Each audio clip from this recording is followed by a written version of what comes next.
Yeah, here's another reason why you want to take control of what you're doing. Everything kind of funnels into the only winning move is not to play the game. So I got to ask permission to buy the gun, and then I got to pay to ask permission to carry the motherfucker outside of my house. How about you go fuck yourself? I always love that intro, man. But we gotta get Jason in there. You know what I'm saying? Jason, we'll get Jason in there soon, man. I just gotta find a good clip and everything, and then get him in. Whoa. Yeah, no, we got to do all that. I think Jason's restarting his phone or something. No, I just got another order. Oh shit! Yeah. Making that live. This is live, and we're supposed to be like, doing a podcast and stuff. We can't be doing business, but nevertheless, we are doing business tonight because John Odermatt's on, and he's all about business and stuff. But just wanted to say hi. Hey, welcome to the Weather Report. We do this every Sunday, 7:00 Pacific time, the right time. The Weather Report. There we go. He's got some swag there. Left-hand path time. And we do this leftover time on YouTube and Rumble. We're live on YouTube and Rumble, and then we drop the podcast on Monday morning at 6 a.m. Eastern time, just so you guys can have your coffee and have something to do when you go to work in the morning. And if you're not doing that, you should be tuning in to the Daily Weathered View, which is also on X at 6 a.m. Pacific time. So it's almost like New York can tune in at 3:00 and get our Sunday show at 6 a.m. But I'm really excited tonight. How you doing, guys? Oh, by the way, we are sponsored by Jason of Horrible Designs. He's down there in the corner. We got Harkos, who is the sponsor with Apex Music Systems and the Music Making Sense podcast. And then up there in the right-hand corner, you got Ken from Mad K Studios. There he is. And I'm Bruce, the Weathered Soul. You can get me at weatheredsoul.com. And like I said, we are just excited tonight because we have one of the most famous guys of all time. Hitler? Not quite Hitler. Oh, okay. All right. Kanye. Got it. Kanye. Not quite Hitler, but not quite Kanye. Okay. But when we talk about liberty, man, there's nobody that I know better than to discuss liberty, to discuss, geez, I'm losing my mind here. Dave Smith? Alternative ways to get income and stuff like that, and just generally just a nice guy to talk to. And John Odermatt is one of those guys. If you've never heard of John Odermatt before, he's one of the podcasters at Lions of Liberty. He's one of the founders with Brian McWilliams and formerly Mark Clare. And you can get them at lionsofliberty.com. But I'm going to bring him on right now because we're going to get into an interview that's going to be fantastic, I hope, because he's always been here before. He's been on this podcast so many times. I can't even tell you the number, but I want to welcome John Odermatt back. How you doing, John? Doing awesome, man. Great to be back. First time with the whole crew. So I'm excited. Real excited. Yeah, well, we're excited too because we've been melding and getting along together, and it's kind of been a fight every once in a while. It's just like some like that, But no, we're getting our feet. It's not a good podcast without some fights between co-hosts. That's what. Yeah, it's almost like the Brady Bunch. But yeah, it's almost like the Brady Bunch. But I don't think we got that looking around thing yet going down. But it's not fighting as much as just showing Bruce how wrong he is. Yes, because Bruce is always wrong. Bruce, you're wrong. You're wrong. But John, yeah. So one of our mainstays here at the Weather Report. Jason's making all the fucking money back there. Every time he mutes his fucking mic because he's getting all these orders for Horrible Designs. This is not even bullshit either. He unmutes it to talk. All of a sudden, he gets another notification. He's got another order. Back to the Easy Bake Oven making history and everything. It's my Easy Bake mug press making another. This is just like the View, isn't it, John? I got my nice Horrible Designs Weather Report koozie right here. Absolutely. We're with you. I'm doing a little bit of Horrible Designs promotion tonight, so this is Horrible Designs promotion we got. Is that the Pew Pew one, or did you get another one? This is I'm willing to be unreasonable with. You got that one. Okay. Didn't you get the Pew Pew Subway one as well too? Oh yeah. There we go. Just like a shotgun shell. Exactly. Designed it all myself too. It's fucking dope. It's a very horrible design. It's very horrible. And there's our first tangent for the evening. Welcome, John. I feel right at home. John, you're looking good. I see you haven't not taken the mustache off yet. I know that you've been talking on your podcast about taking the mustache off. It just hasn't gone yet. So you're looking good. Gotcha. Yeah, I don't know. It's one of those things. Like once you grow a mustache, it's such a huge commitment, and like I think a lot of people dabble, like think about growing a mustache, and maybe they'll shave the mustache in, and then look in the mirror, and then be like, I can't keep that, and shave it off. But I kept it, and now that I've kept it, it's like I've committed for like 9 months, and it's like, well, now if I shave it off, I'm gonna look weird, and so I don't know. It's like I know exactly how that is, man. Like I have to have some facial hair, or else I look weird. Like I already am 37 and I look like I'm 25, but whenever I shave and I don't have anything on my face, then I look like 19. So it's just weird. But I've had facial hair for like 12 years or something like that. I tried growing facial hair once. Yeah. I tried it, and you ever seen that episode where Beavis and Butthead glue the hair to their face? That's how I look when I try to grow facial hair. It's horrible. I look at all of you all with facial hair, and I'm just like, I'm like Mr. Bigglesworth, you know, the cat from. I got like I'm like the most hairless person. It's even leaving my head now, so I don't know what the hell's going on. So that's all right. Yeah, I think I like John. John was talking. Yeah, John was talking the other day. The reason why he's got his mustache is because he really can't do any facial hair. Elsa, I can't do this over here, but I can do the little goatee and the mustache. But I can't do anything on the sides, and it's just crazy, man. It's just, when I try. And then it gets real itchy under here, and I can't do that either. It's just like one of those. Oh, the neck beard stuff. Oh, God. Yeah, I hate that shit, man. I gotta shave it like every couple of days. Yeah, neck beards and man buns. I can't do, dude. You mean douche knots? Okay, you can call them douche knots. Yeah. You got to be careful. If you grow a serious neck beard, then the Libertarian Party, they're going to come after you. They're going to want you to chair a state party or something, and that's right. You'll get sucked right into it. You almost have to have a man bun now to be a serious libertarian. So, what is Aleppo?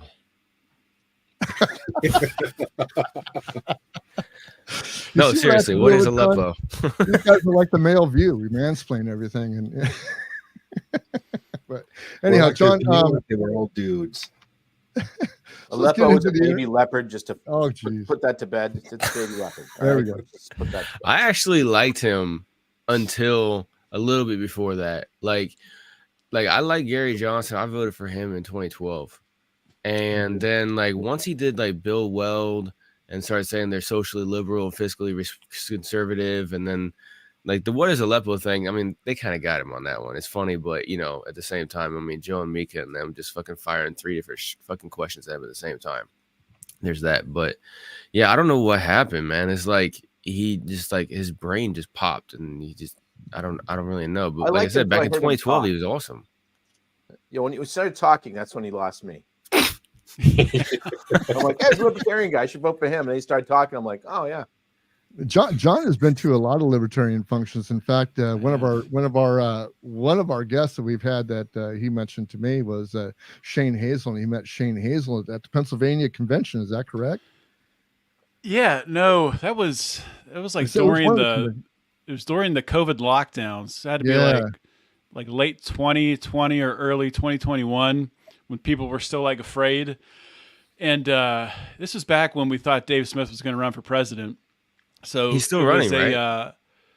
What's that? Isn't he still running though, Dave Smith? He's running, no, but he hasn't announced it yet, right? Not running this year. He's just running for chief libertarian comic. I think that's what he's running for. doing pretty well at it. I think he has that capitalized. Mm-hmm. But it was a Mises Caucus event in Pittsburgh, and Dave Smith was headlining it. And Shane lives in Georgia, which, you know, I'm not that good at geography, but it's pretty far from Pennsylvania. So I wasn't expecting to see him there. And I looked over and I see a bald-headed guy. I'm like, that looks a lot like Shane Hazel. That can't be Shane Hazel. But it was him. So I got to meet Shane in person. So that was really cool. But that event was interesting because that was the first time I'd been at a Libertarian Party event.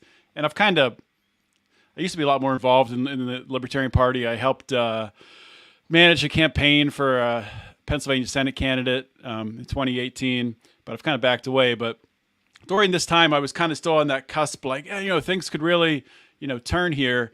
And that room, like, wasn't a huge room, but it was, packed. People were standing along the walls, and, Dave Smith is giving his speech. And it's the first time I've had like a moment where I'm like, this could actually turn into like a Ron Paul 2.0 type thing. But that's fizzled out. I don't think that's going to happen. How did Lions Liberty come about? How did you get involved with? I know that the Lions of Liberty. I know the story behind it, but if you can give us a brief synopsis of how the Lions of Liberty came about and how you got into the liberty movement and freedom and all the stuff that I cherish myself. These other communists over here, I'm not sure how they feel about it, but yeah, we're you live in California. That's correct. Yeah. Yeah, well, funny part to that story. Two of my, original Lions of Liberty co-founders were in communist California, so I guess Liberty can survive in that state. But it actually started, like, if we go way back to the origin, Brian, Mark, and I, and one of the other original founders who disappeared from the face of the earth as soon as we started podcasting, Dom Sidoti. We all went to Penn State together, and we were in the same fraternity. So you hear fraternity, you might think, like, what kind of weird shit are these guys into? But we were one of those fraternities that didn't really take ourselves like that seriously. We kind of just drank beer and hung out. Didn't do any weird ritual things. But that's where I met them, and Brian and Mark are like 3-4 years older than me. So I was a freshman when they were seniors, and we just got along and stayed in touch. And they moved out to California when they graduated, or a couple years after, and I ended up out there as well, like 2 years after I graduated college. And we just started hanging out, and I was at a dive bar hanging out with Mark. When this had to be early 2007. So right when like Ron Paul was starting to launch that campaign way back then. And I assumed, like, Mark and I never really talked politics that much prior to this. I just assumed that he was a raging liberal because he had long hair and he lived in California. So I'm like, he must be a raging liberal. But, and I was raised a, neoconservative, and I voted for George W. Bush, and so that's why the mustache. I heard you guys, talking about if Hitler was coming on the show before, but it's the wrong mustache. It's close. But so I, think of this guy as a huge hippie, and he starts, talking about this Ron Paul guy, congressman from Texas, running for president, and he's saying, he's talking about the Federal Reserve and how he's anti-war. And I'm trying to like put all these like thoughts together in my head that I've never heard like mushed together for a Republican.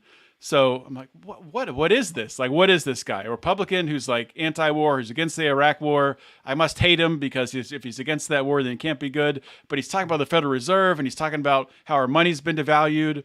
And I've always been like very much into economics, and I was, when that fuse was lit in my brain about really the, learning about the Federal Reserve and reading that book, what's it called, by G. Edward Griffin, Creature of Jekyll Island.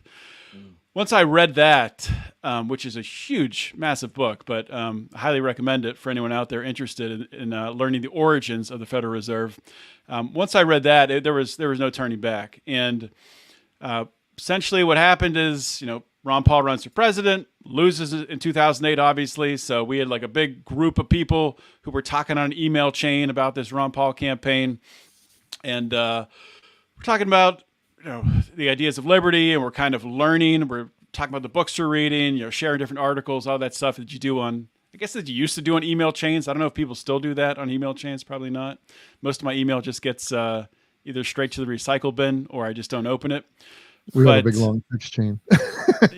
Yeah, ours is on text though. It's not on email. Like, I don't think I've ever had an email chain before. I've done chat rooms and of course there's social media shit and text message and stuff. But yeah, it's like a generational thing. Probably you're like a couple years younger than me, so I think I was like the tail end of it. So that was a little bit of the boomer in me, I guess, the email chain. But we started that, and all of a sudden we were like, why don't we like start one of those blogs that people have? people have blogs where they because we were writing like freaking paragraph emails back to each other about these different things, different policies. And once we got to when Ron Paul was running again in 2012, we're like, let's start a blog. Let's really, see if we can, get other people to vote for Ron Paul, because we realized that our family, our friends, they don't want to listen to us talk about Ron Paul. They were like, you're insane. What are you talking about? So we had to find some people that would actually listen, I guess.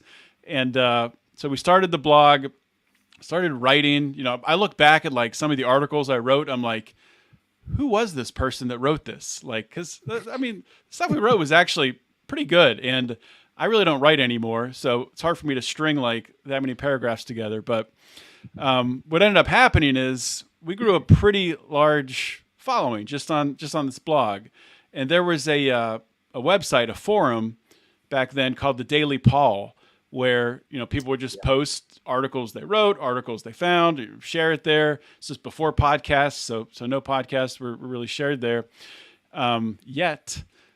And we were getting all kinds of views, but we couldn't monetize. People were like looking at our stuff, but it was like hard to monetize a blog back then. And then Mark interviewed Stephen Kinsella. If you know who Stephen Kinsella is, he's a libertarian who his big thing is intellectual property. And Kinsella's like, let's release it as a podcast. Let's record our conversation and release it as a podcast. Mark's like, release it as a podcast? What the heck is that? So they had a conversation. Mark released it as a podcast and just kind of went on from there. Mark took the leads with the podcast, and Brian and I kept writing. And we soon found this was early podcast. And this is 2014, I guess I want to say. It was right around the same time that Tom Woods started his podcast. But it was so much easier to grow a podcast back then. Getting up to 5,000, 10,000 downloads per episode. And we're looking at our blog 2,000, 3,000 page views. We're like, why don't we do more of that podcasting and less of this writing? So that's kind of how the podcast started from there. And, we can talk about how I got into, talking about the criminal justice system and Felony Friday, but that's really the origin story. Just sort of happened by accident. I used to run the Tea Party group in Minnesota when I was a pretty heavy duty activist in the GOP in Minnesota. They're one, believe it or not. And we would use one of the things I was driving most of the people in the audience were 60 to 80-year-old old school Republicans that don't know what a podcast is. So I was driving them to the Lions of Liberty podcast and driving them to Jason Stapleton, Tom Woods, because Jason Stapleton had a pretty good libertarian podcast, because I was trying to take there was a group of us that were trying to do, there were a bunch of the old Ron Paul people. I missed the Ron Paul movement because I came in about 2009, but a lot of the Ron Paul people that stayed in the GOP, we were trying to take over the Minnesota State Party, from the inside. And we almost did, but we didn't. We missed. But one of the things what we would do is we would use, because you guys' shows, Felony Fridays especially was a good one, to show people that had been in some trouble earlier in their life, and then later in their life they're still paying for some stupid thing they do when they were 21.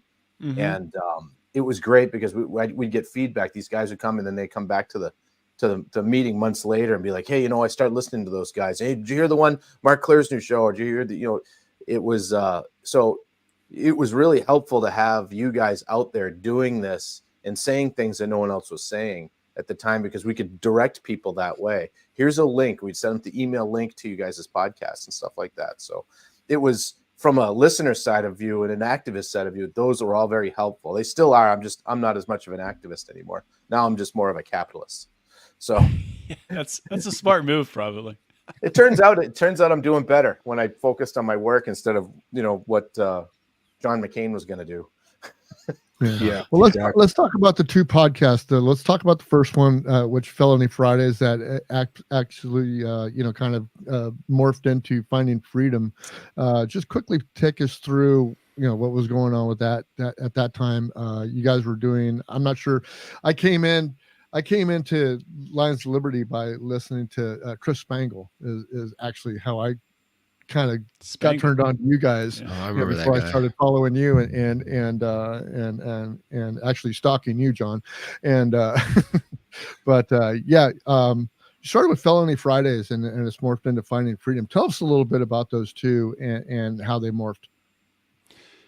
Yeah, Felony Friday, it was another one of those things just kind of got its own legs and started running.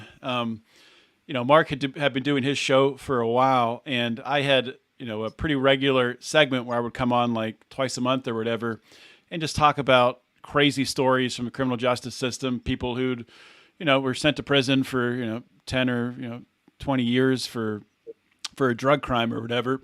And we kind of just realized, like I was saying before, let's kind of create more content. Let's make it its own show. So I started Felony Friday, partially because I was passionate about the criminal justice system, because I saw it like impact someone close to me.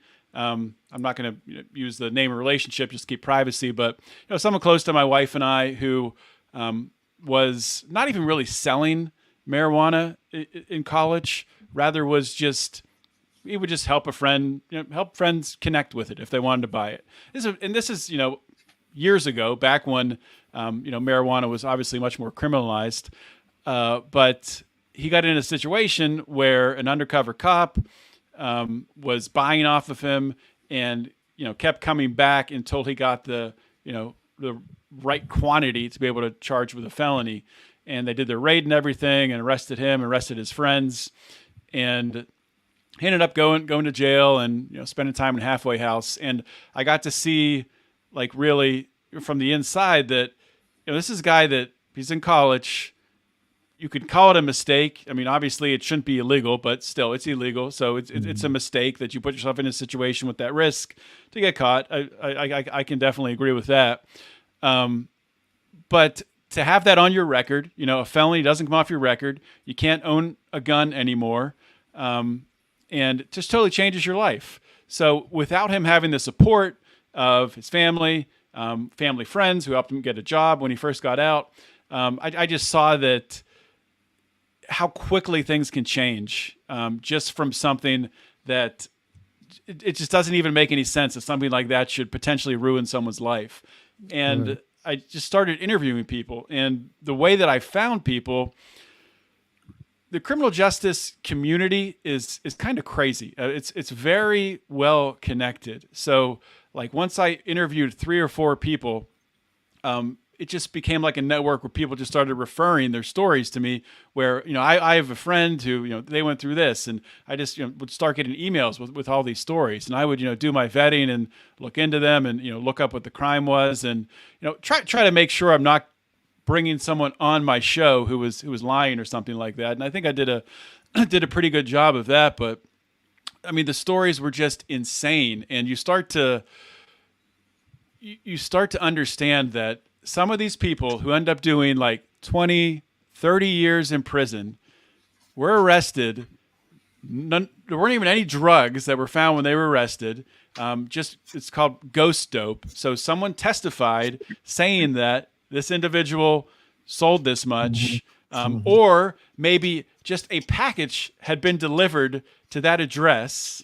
They don't know what's in the package, but they're going to use the weight of that package and assume that all of that package was this dope, and they were going to use that to charge him with the crime. It's just, it's totally crazy. With no evidence whatsoever, no physical evidence? Yeah. Well, oh, yeah. Yeah, absolutely. How the fuck is that legal? That's our criminal justice system, man. Yeah, that's criminal. Yeah, like, that's why they call it the criminal justice system. They're giving criminals try to put justice onto other people. Yeah, that doesn't make any sense. I understand getting caught with it. Like, I used to sell some stuff back in the day, right? And I understand if you get caught with it, okay, technically it's a crime, even though it was all voluntary. You're not harming anybody, blah, blah, blah. Besides the libertarian issue of it, right? It's technically a crime. You get caught with it, you get caught doing whatever, okay, done deal. But the getting caught with nothing, getting caught just because somebody said that you did something, I mean, that's worse than the no-knock raids. That's ridiculous. Yeah, I mean, and the impact it has, of course, it's impacting the individual who's going to prison, but you got the impact of the family. You know, kids growing up without a dad. You know, it's terrible, and you know, things have gotten a little bit better in the criminal justice system with the First Step Act, which helped, you know, has helped to a degree with sentencing. Obama was actually decent towards the end of his term with pardons and granting clemency. And actually, a lot of my guests, I got a wave of guests that came through that were granted clemency during the tail end of Obama's years. And Trump was actually pretty good with Jared Kushner pushing for criminal justice reform, along with is it Ivanka or Ivana? I always get it confused. Which one's his daughter? Ivana. Ivanka. But, Ivanka? Yeah, Yeah, Ivanka, pronounce the hot one. Yeah, but Kanye and Kim Kardashian were in there a lot doing the criminal Kim justice Kardashian stuff. too. Yeah, Mm-hmm. yeah. Kim Kardashian was really influential in getting Alice Johnson a pardon. Right. And yeah, Alice Johnson has stepped up, and she's been very instrumental in, you know, helping others as well. But you know, I felt like it's not like I felt like I made a difference, but I felt like, you know, when I talk about transitioning from Felony Friday to Finding Freedom, obviously there's still people who are locked up, and I still do have on guests who are, you know, have these stories to share from their, you know, their time incarcerated, and I'll probably always continue to do that. But when COVID hit, I should say when the lockdowns hit, I'm trying to stop saying like the pandemic or COVID and just start saying lockdowns, because that's really what the injustice was for everyone. It was happening, you know, right in front of our faces. You know, we're seeing that businesses are forced to go out of business. You're seeing people that have worked their whole lives, you know, with a business, or a restaurant or a bar or whatever it is, just having that taken away from them. And I'm just like, I can't like not talk about this.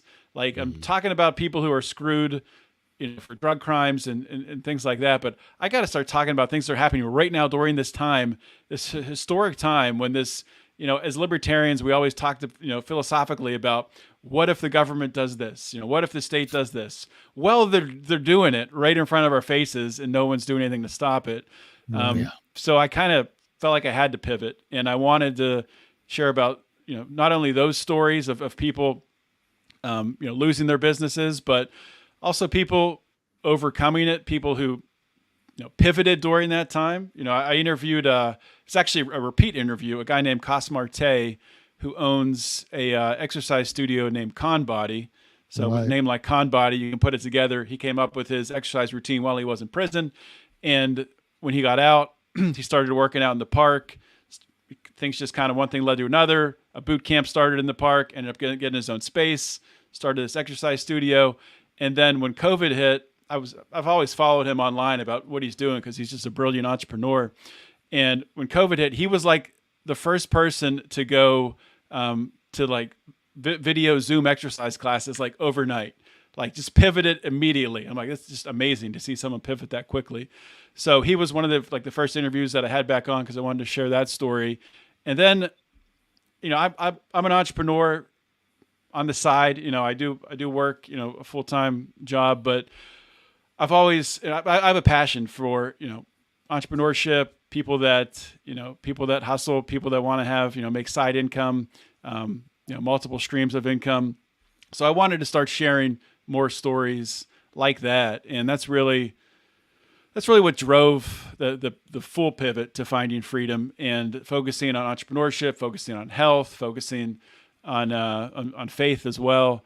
And just all the different ways that as individuals, we can make changes in our lives without trying to, you know, change who we vote for or get behind a candidate, what we can do in our own lives to try to help ourselves and expand our freedom. Absolutely. So this last podcast that you had, which was with Dan Wise, really hit me, because he's got everything that I want. I mean, that when I first started talking to you and Jason Stapleton about what I wanted to do, it was really about making podcasts and getting a studio, actually having a media company, and it's kind of coming true, with these guys that I've got here. These guys are helping me out immensely.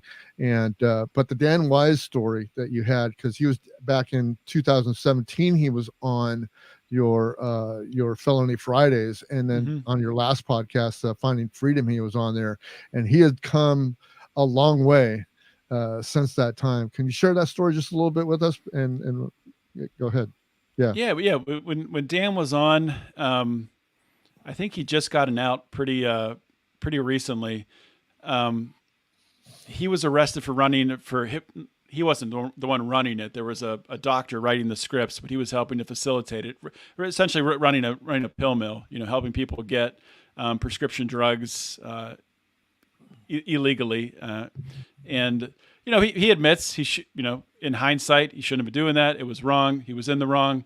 But when he was going into prison, like, he wasn't taking it seriously. Like, he shared a picture with me back in 2017 before he came on, that he actually dressed up in one of those like obnoxious Halloween prison outfits with like the stripes on it as he was going into prison, and just got a rude awakening once he got in there. But like so many people that I did have on Felony Friday, they awesome. Really, and not average. It's a lot of people go into prison and they get caught up in the wrong thing. They join a gang. Things can definitely go wrong. So it's nothing to say that like everyone who goes into prison comes out as a better person, but there are some people who do, and I'm not exactly sure why, but Dan definitely was one of those guys, and he understood that there was a big, black spot, big blind spot that he didn't see going into prison. So when he got out, he made it his mission to take that blind spot away for other people. So he became what's called a prison consultant, where essentially people who are going to prison, they've been convicted, and you essentially help them to make that transition into prison as easy as possible. Like, from everything from making sure that you kind of help them with talking to their family and their kids about what to expect. And also, if there's any programs they can get lined up to get into, like an RDAP program, a drug program that can maybe reduce their sentence, do things like that. Help with influencing the writing of the sentencing report, which can really influence how much time you spend in prison and how early you can get out. And he started that business, started a YouTube channel. And actually, Dan was instrumental in why I started first doing video, and pushing Mark and Brian at the time to do video, because we were all like, back in the early podcasting days, like, there was no video. It was just a podcast. Like, it was just audio. That's all it was. Like, no video was released anywhere. And Dan had this YouTube channel, and he didn't have a podcast. So we were like on opposite sides. I'm like, Dan, you need to start publishing this audio, getting it out there, because he was reaching people in the for his business, in order to grow his prison consulting business through his YouTube channel. And he was like, I don't know, all the audio stuff kind of scares me. And I'm like, well, the video stuff, I don't know what I'm doing there. So we just kind of helped each other out to set that up. So he was a huge help to me with just getting basic video set up, with lights to buy and the camera and stuff like that. But what Dan's doing now, he's in Yakima, Washington, which is a tiny little town. I've never been to it, but I have heard of it. And he has a podcast studio there, where he has some other investors, but he's put up a lot of his own money. And the idea is, of course, he hosts his own podcast from there, but also it's a studio you can rent out. And he does some things where he'll invite in like different businesses. He's like different business spotlights, where they can come in and and have some time on a show. There's like a business review show that they do where they, rate businesses, and, if someone had a bad experience somewhere, that can come up on the show. So he has gotten some, unkind follow-ups from business owners from some of those podcast releases. But it's just a really cool idea. And something I've thought about too, Bruce, is starting a podcast studio like this. There is a lot of overhead going in, but he brought up a really good point. Like, when it comes to monetizing it, it's a lot different than monetizing a podcast like Lions of Liberty. Like Lions of Liberty, we're not talking about, I live in Pennsylvania, outside of Pittsburgh. We're not talking about Pittsburgh. I'm talking about everywhere. But if you have a podcast where you're just focused on one area, you're just focused on Yakima, Washington, and you're talking about what's going on there, what the community is like, you're bringing on different community members, it's a lot easier to reach out to get a $10,000, $5,000 sponsorship from like a restaurant than it is to do that when you have a podcast that is just so general and so broad. So he's been able to almost get up to the point where he's making money, because it is a huge financial commitment, obviously, to rent this or to lease out this podcasting space, to buy all the cameras and recording equipment and things like that. But he's doing some cool stuff. So, and another cool thing he's doing, Bruce, which I think we talked about this before, is going around to he'll go around to local farmers markets. And I was telling Bruce he should do this out in California for the weather report, and just do on-the-spot interviews from the different people in this farmer's market. And what Dan is doing is he'll cut up he'll get permission from the people who organize the market first, of course, to go around, get these interviews, and then just make a quick advertisement for free and say, do you guys want this? You guys want to use it? Just give it to them. And then, that goodwill, that reciprocity has come back for him. Yeah, that was one of the things that hit me most about that podcast, was this pay it forward kind of mentality with doing that. And I've after I listened to that, I've been doing some stuff on TikTok and Facebook where I'm doing my walk during my lunch hour, and I'm really heavy into walking. I mean, me and you did. We just got off of an 18-day challenge in the business that me and you share, and it hit me as something, as an old guy, the elder statesman here at the Weather Report, The oldest. I recently just started walking golf courses and things like that, and something that I wanted to do, but I really went in unprepared in January, and I went and walked this golf course. It was about 7,000 yards, but it was up and down. It was in the foothills, so it was up and down, pushing my cart, and also swinging up to 126 times that day. And it was, by the time I was done with that round, I was gassed. So I had started walking probably about 10 days before we got into that 18-day challenge, and I haven't looked back.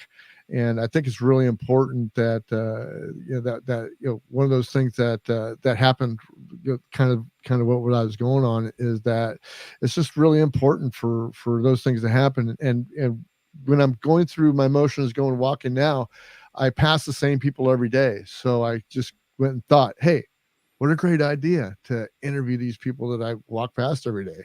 Not all of them will do it. Some people will think I'm a freak, but most of them see me, on my walk every day at lunchtime. So maybe they will. So I'm looking forward to doing that and trying to get some interviews back and forth and getting the input of people on why they're doing it this time. When is their best time to exercise?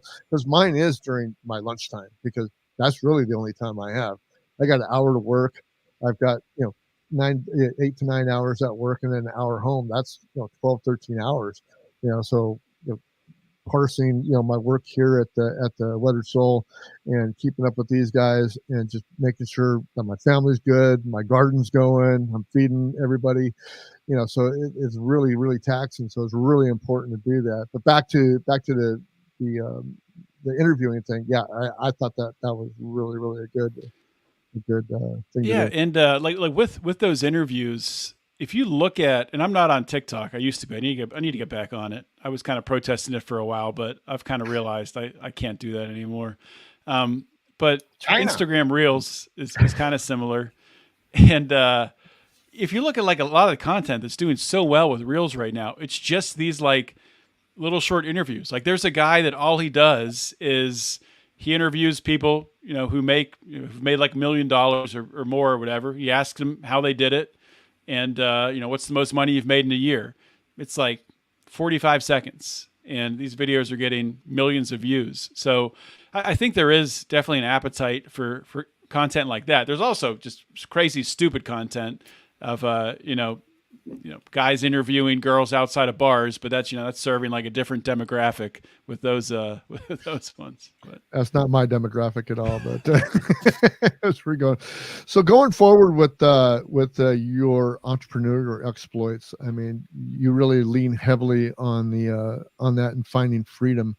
And I know me and you share business together, and we'll probably be talking like that, at the end of the show and into the bonus content. But as far as all your entrepreneurial stuff that is going, how many side businesses do you actually have, and why is it so important for us to look for alternative ways to produce income?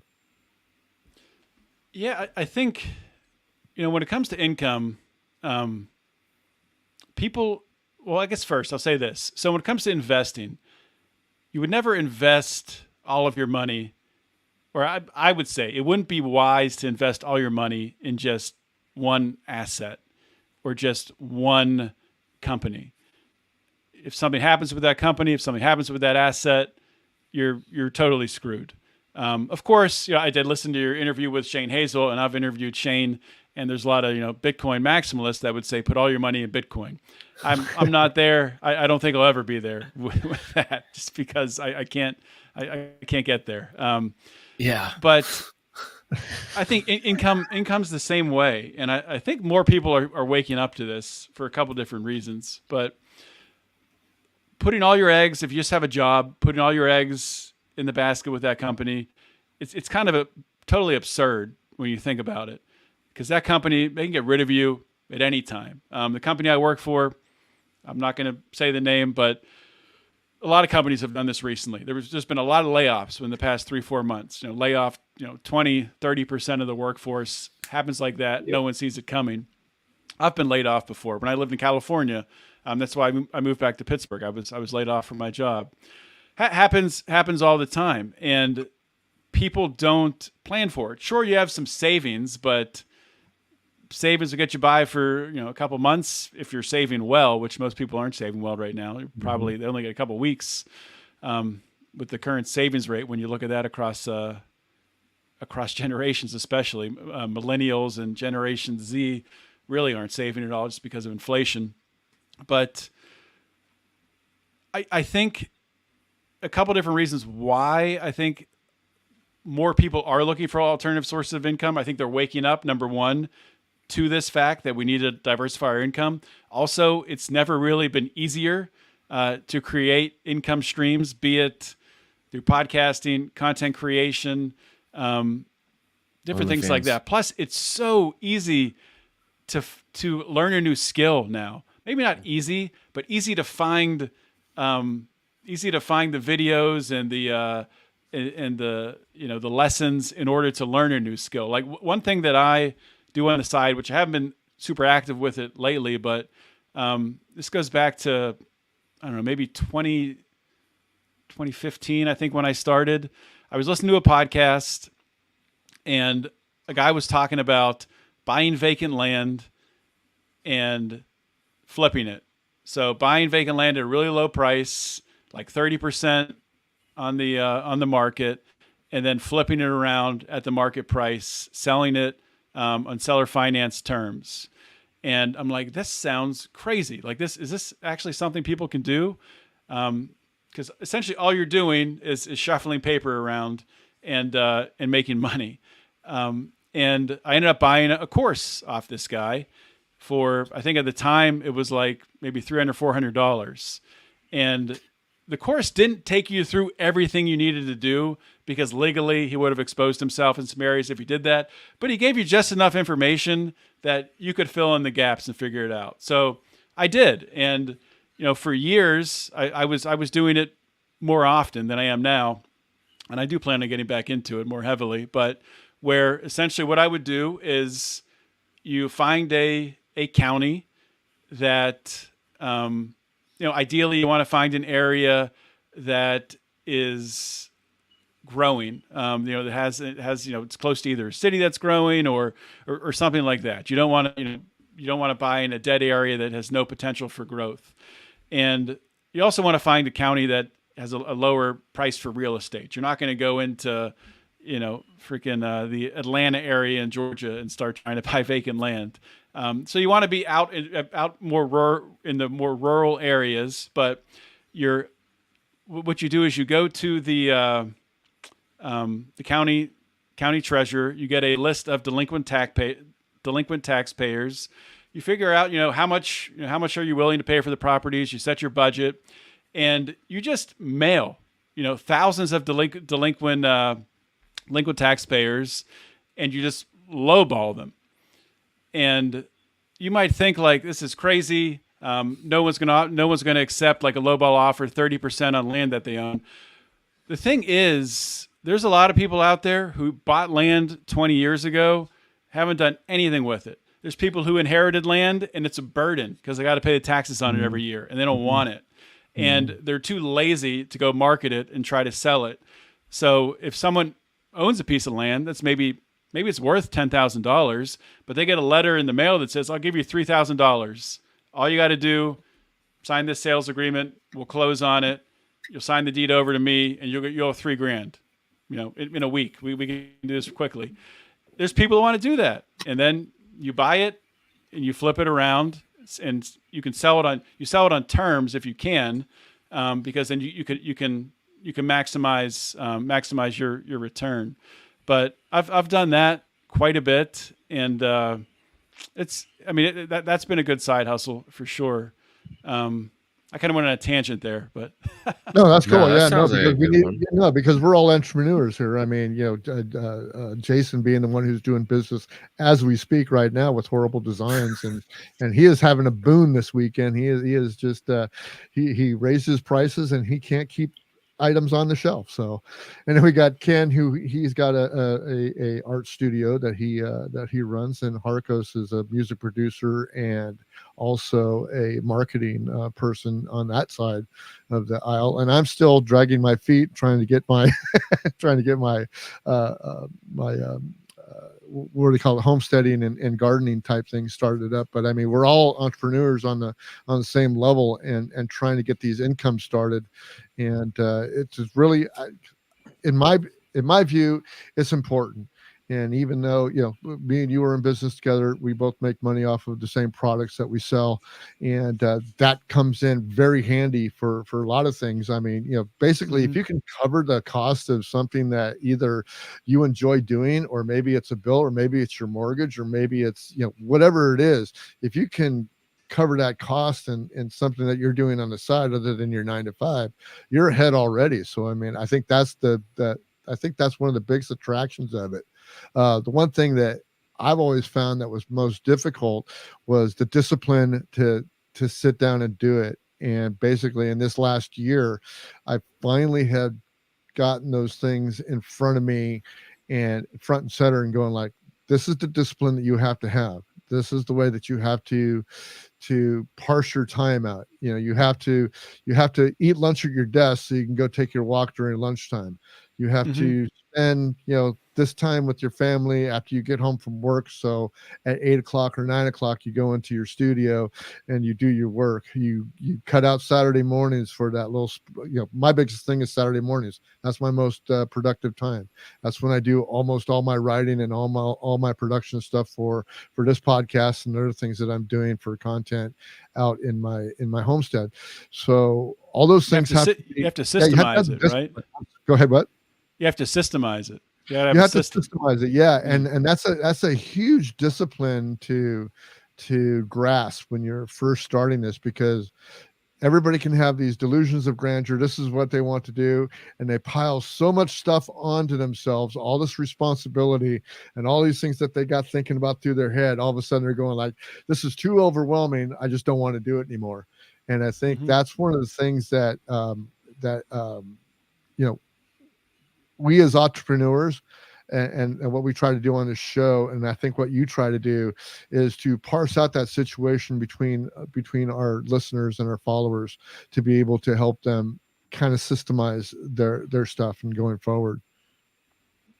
John, when we were talking about the Felony Friday and the Freedom Show that you have now, it sparked a memory. There was a gentleman that used to come to our tea party, actually, and this was starting in 2013, 2014. His name's James Whitfield. I was looking it up when you guys were discussing. And he was a felon. He did, I believe it was an armed robbery. And when he was 17 or 18, did 18 years, turned his life around in prison, got a degree in accounting, figured he'd be able to get out and get a job, and realized very quickly that no one's going to hire a felon for accounting as an accountant. So he came out and he had nothing. Yeah. He had nothing. And he ended up falling into a local cable news place, like a local, like a city cable network, the small town cable show, and helping him work the camera. And they just needed somebody. So they trained him. And he had the idea of, you know what, there's a business here of I can go, because other guys are going to have the same problem coming out. The recidivism rate's ridiculous. Mm-hmm. And so he'd go back into prison and find people that were just getting ready to come out, teach them what they needed to know. So when they get out, they could work at some local cable company, because cable companies didn't care. They'd hire you. They just need somebody to, help build the set or move some stuff around, and he built it. It was called the Ex-Offenders Resource Network. He started it. And we helped him at the Tea Party get that thing going, and turned him on to a bunch of people at the State House, who then helped him quite a bit. And then he just founded the Our Turn Social Media Network, which is a social media network for felons coming out of prison to help support each other. And I'll see if I can put you in touch with him, because I think he'd be a great guy for you. Guy was just a super guy too, and he's a car guy, so I like him. We talk Cadillac a lot. Of course, you talk to car people about car stuff. Well, yeah. Who would have imagined that the guy who draws and paints cars basically for a living are car guys? Car guys are good people. Yeah, Ken is like the Rain Man of car guys, of cars. That's true. Yeah, Jason went to a show with me one time. It was pretty funny. Yeah, I went to a show and he's like rattling all this stuff. I'm like, how in the hell do you know all this shit? So, John, expanding on what I just said about the discipline to do things. Did you have that discipline when you first went into it? Being along with the Lions of Liberty, a family man. You got married, you have kids, and just that whole dynamic. It's really, really. I think, like I said, I think it's the most important thing when you're starting out as an entrepreneur is that you have to secure the discipline to go forward and do that. And how do you do that? Yeah, I think a big part of it is self-awareness and understanding how you operate. And I know that I need to have like deadlines for myself. If I don't, then it won't get done. I mean, and a lot of times the deadline, like I'm right up against it. That's just how I operate. But I have to put those barriers and not barriers, those like milestones, I guess, in place to get stuff done. But Lions of Liberty has been a huge help to me just at, seeing what creating a system can do over a long period of time, where, Brian and Mark and I, once we all had podcasts, we just, we made commitments to each other that we were going to have a show on that day every week, no matter what. And we never missed. I've never had it used to be on Fridays. Now it's on Mondays. I've never had a day when my show's supposed to publish where it doesn't publish. And there's only been like one or two times that I had to publish an older episode to fill the slot. But I think creating or having a system like that where you see what discipline over time can do, that builds belief in yourself, in other aspects of life for sure. And I think a lot of people, especially with podcasting, you have to be careful that you don't overcommit and commit to something that is going to be hard to maintain over a very long duration. I forget who told me this years ago, but whatever you deliver, whatever your audience gets used to you delivering, you got to be able to continue to deliver that. So if you set this bar super high and you're doing an elaborate 3-hour Joe Rogan show every day, sure, like maybe you'll build up an audience that loves that, but are you gonna be able to maintain that? I mean, Joe Rogan can, because that's every day. Yeah. You better have 3 hours every day, and you better be consistent. Yeah. Exactly. And some successful podcasters, they're successful, but I think they would have even larger audiences if they didn't have lapses where they get inconsistent. Because I see that even with like some pretty big podcasters now, where they'll go, they'll. No, he's pointing at himself. Lost my audio there. You lost your audio? Oh, he was pointing at himself. Take it over. Give me a second here. No, go ahead. Okay. Yeah, I think I know what he's talking about, because like I previously, whenever I had Hip Hop Hour from 2017 till about 2021, I was doing it. I first started doing it 1 day a week, and then I went to 2 days a week, and it was okay. I was able to do it for the most part. Sometimes I would miss here and there, but I would make sure that I had that. Hey, I'm doing it. And what helped me do it is that whenever I had it, Hip Hop Hour, for those of y'all who don't know, it was a radio show style podcast that I used to have. And what helped me stay on track is that every Sunday I went live on 2 different internet radio stations. And so like I had 2 people counting on me, on top of, I recorded it and put it out on the podcast platforms as well afterwards. So, I had all of that had to get taken care of. And so that kind of kept me 100% on point with it. And then I took a break because I had a lot of personal stuff going on or whatever, and try to reevaluate. And then whenever I came back, I was doing 5 a week because I was in a mental state. And so I was doing 5 a week. And when I first told Jason Stapleton about it, he goes, I think you're probably gonna burn yourself out, but prove me wrong, And yeah, I ended up shutting it down. Like 2 months later, I just shut it down completely. And it was for a lot of different reasons. It wasn't because I burnt myself out. I've been doing it for like 4 years. And so I just kind of hit a point with that. And that's why I tried to like reevaluate.